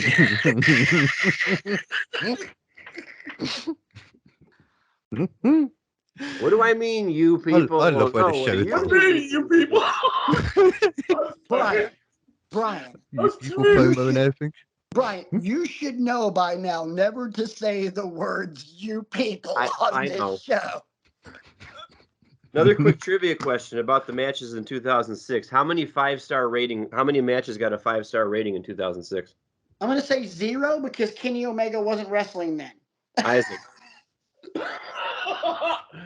I say less than 5. This Observer then? Yes, this is the list I was referencing at the beginning of the show. 3. The answer is 1. There was only one 5-star match. Who was it? Shawn Michaels and No, Vince. it was not Shawn Michaels and Vince and Turdberger. Oh, it was Shane and Vince versus Shawn and God. No, it was not. It was It was ROH Supercard of Honor. It was a 6-person tag between the winning team of, oh boy, I'm going to pronounce these names wrong, and I humbly apologize. Dragon Kid. Oh, God. Genki Horiguchi and Ryo Saito defeated the team of Naruki Dole, Masato Yoshino, and Cima. CIMA. Not Cena. Not Cena. Cena. Cena's a little bit further down the list. I told you Cena and Edge was a 4.25 star match. Oh. Which one was that? Was that the TLC match? Yes, Okay, that was a great match. in Toronto. Yeah, Those people you said in Ring of Honor, I'm not going to lie, I haven't heard of a single one of them. I've heard. Well, of actually, Cena, to be fair, slightly heard of Cena or yeah, wherever he was. because he had a cup of coffee in the early stages of AEW. Yeah. Now, if RJ were on this show, he'd be like, "Oh yeah, I know all those guys. I'm familiar with all their work." Yeah, because RJ digests Japanese wrestling. Just trying to tie a ribbon on it, boys, and bring it all back around to some semblance of saneness and, intellectual savior of the wrestling masses that everybody craves and tunes in for. Shockmaster. Sadly, he did not factor in any of the top-rated matches of 2006. I mean, it was a close call, but and that's why and that's why Dave Meltzer has no idea what he's talking about. Because if you can't appreciate the greatness that is in Shockmaster, I didn't know it was going with that then. I mean, oh no, KD, this is what you signed up for. You're aligned with the ego that ate Manhattan over there. This is what you need to, you're sitting front row center, bud. Come on now. Personally, You wanted this. you called down the thunder. Now you got it. I'd give the Shockmaster release a good 4.5 stars. Thank Five once he walks through the door. Thank you. Out of how many? About 75. Okay. 5 out of 75. We have 1 foot grounded in reality. Absurd Can't reality, fly. but still reality. Boy. It would be a strong 5 stars if it was wide under the mask. That's so I couldn't go to full 5. What's next? Okay. A GOAT episode about the Shockmaster? I'll call your bluff. Nah. Okay. Yeah, I thought so. Because You like a 4-second show. when you look at the list we used to determine a GOAT, I mean, Yeah. he doesn't have the championship pedigree. Nope. He doesn't really have a very long career. I mean, the intangibles are through the effing roof. No, they were through the wall. They weren't through the roof. That was good. Don't sugarcoat it. You should have said through the wall. I mean, that ring gear, man. Woo! That should be a category. Talk about mom jeans. Shockmaster rocked the mom Remember what he jeans. wore. for being All I honest. remember is the helmet and the coat. My God. Hmm? I was think a we're going to glorious end it coat. on no, his intangibles were through the wall. I think we're going to end it right Yeah. there. Well, I There broke been a- Isaac. That's never there- happened before. Oh, that. Wait. Oh, you. I broke Isaac. That's never happened I'm before. about to say. Wait a minute. I've had Isaac. I've had Isaac Barron. Katie and I have had Isaac doing this number for like the last hour. I know. I figured I'd come to the zinger there, coming at the end. Zinger. That was a great one. So, also, those intangibles, and I got to throw a little, lame ass attempt at hip hop humor, but also from the window to the wall. Thank you, Isaac. He did have Thank- sweat dripping down his balls. Somebody went there and it wasn't me.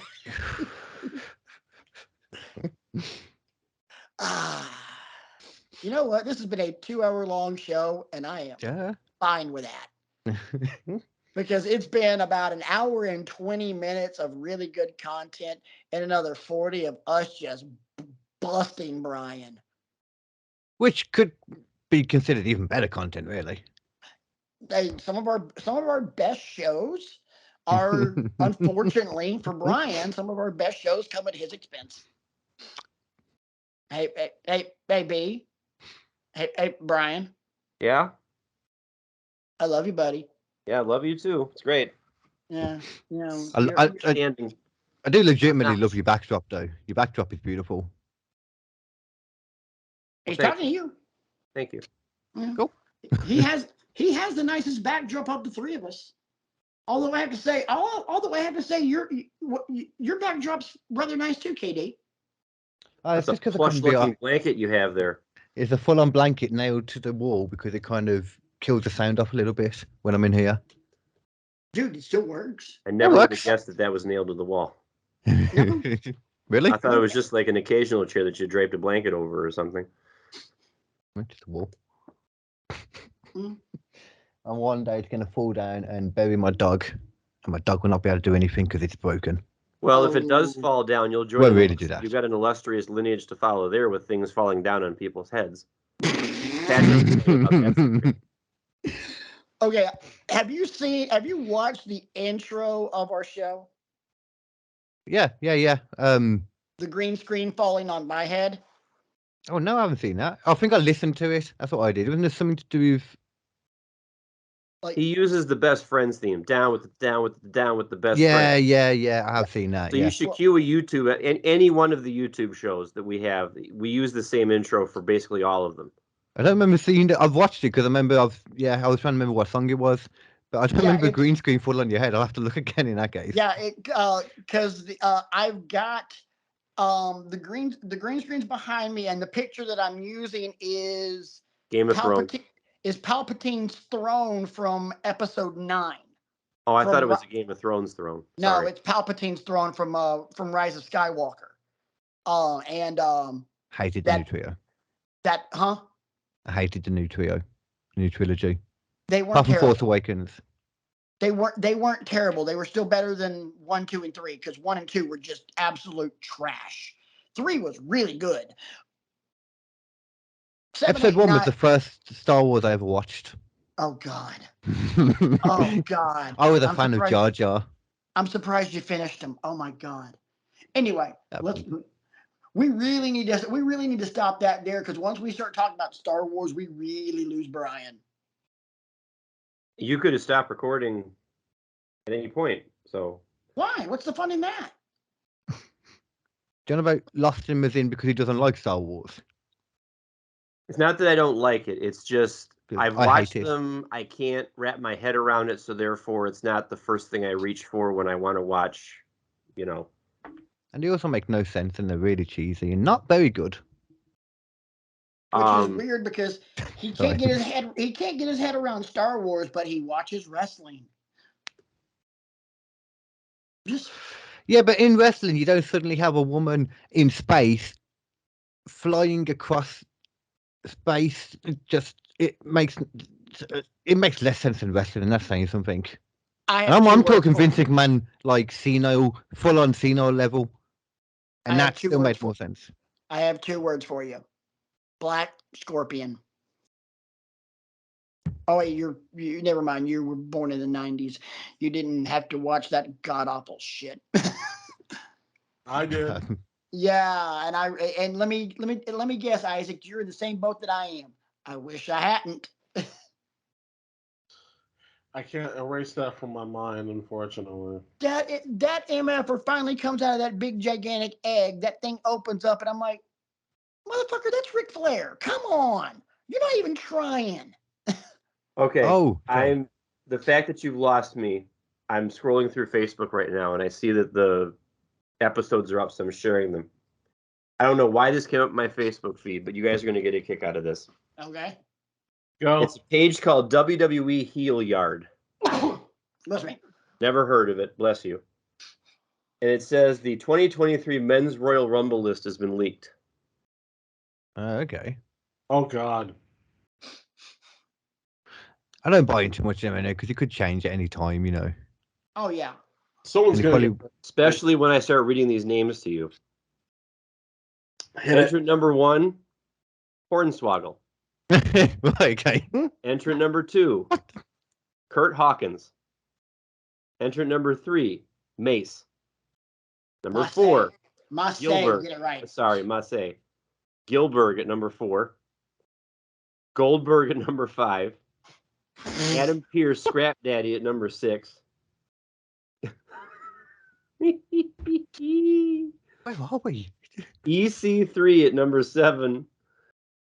And I kid you not, entrant number 8 is my boy, Simon Dean. I'll be right back. Entrant number 9, Paul Heyman. Entrant number 10, What? MJF. Entrant number 11, The Boogeyman. Number 12, Much believable. JBL. Number 13, R-Truth. 14, Bob Barker. Bob 16, Barker. 15, Elias. 16, Ezekiel. What? 17, Elrod. Oh, Who's Jesus. Elrod? it's the Elrod. other brother. The other brother. Oh. 18, Shorty G. 19, Akira Tozawa. 20, Elon Musk. 21, how's Mansoor pronouncing his name now? Mansoir. Okay. Yeah. 22, Dr. Phil. 23, Max Dupree. 24, T-Bar. 25, Hulk Hogan on a bus. And he eliminates 5 people. Oh God. The king of 26, elimination. Michael Cole. 27, Ric Flair. 28, Slapjack. 29, Mr. Kennedy. And how could number 30 be? Anybody else? But the Shockmaster. No. Vincent Ah. Kennedy McMahon. Oh, jeez, God. Who is your winner? Hornswoggle. Hornswoggle. He go- It says Vince McMahon is the winner. No, fuck that. I Okay. Hornswoggle fell goes for wire. this. I fell hook, line, and sinker. Hornswoggle goes wire to wire, and at the end eliminates his dad. You know what? I was saying a lot at the beginning about how I don't buy a lot of these lists most of the time, but I'm going to take it back. That seems legit to me. Yeah, me too. I buy it. I think it makes sense. I That's how think, you Brian can, agrees. I think you can get a great tag team formed in the Rumble between Mansoir and Hornswoggle. I think so. Yeah, Seems natural. yeah. Simon Dean and the Boogeyman can rekindle their feud. Yeah. Long-standing. We can finally see Goldberg eat Gilbert. We've all been waiting for that. No, actually, that should be a tag team. That's true. Maybe we'll take him under his wing after. Ooh, What? ooh. Hey, substitute one of them and then create a trio of Goldberg, Gilbert, and Glacier, and then you call them Iceberg. Lost me for a second, but then brought me back. Where's my boy Vinny Vegas? He's not on there. He didn't make the cut, Oh, jeez. sadly. How did he not make the cut? I don't know, but speaking of making the cut, we need to cut this show because I've been ladies waiting and for you to hit the stop record button. I haven't signed off. I'm just letting this son of a bitch run because it's been awesome. But at the same time, I'm realizing that my battery on my phone is about to die. So it's time to cut this before we To be run fair, out of real estate. It's 10 to 5. The battery on my body is about to die, so Holy Well, crap. you know what? That is our cue. So I got we're seats gonna to get do and porn to watch.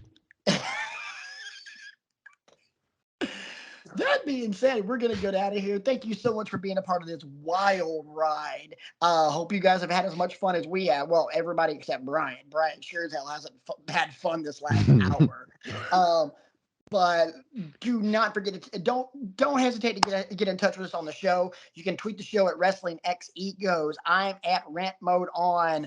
Isaac is at I the Fourth. Brian's B Kriego 15. KD, where can we find you on the socials? At KD Comedy Inc.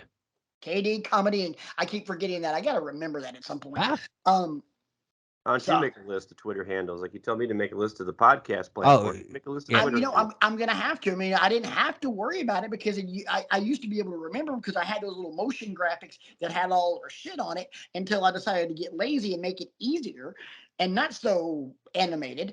That way the raster didn't take 5.5 freaking hours for a show.